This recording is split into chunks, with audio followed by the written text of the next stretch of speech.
Hello everyone and welcome back to another tutorial from Finance for Beginners. Today I'm going to show you how you can log into your existing account on the Trust Wallet app.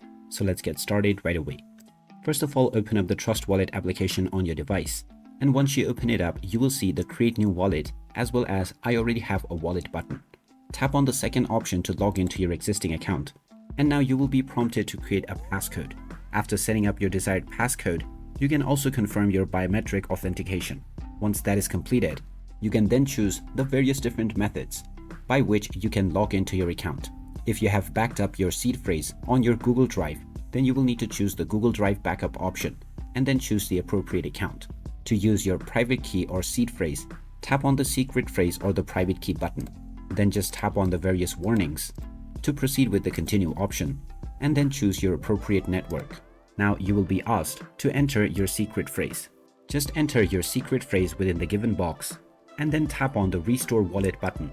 This will now check for your seed phrase, and once your code has been detected, your wallet will be ready and you will be logged in right away. Now you can immediately start trading with various other users. And there you have it. That is how easy it is to log into your existing account on the Trust Wallet app. If you find this video helpful, don't forget to hit that like button and subscribe to our channel for more useful tips and tutorials. Thanks for watching, and I'll see you again in the next one.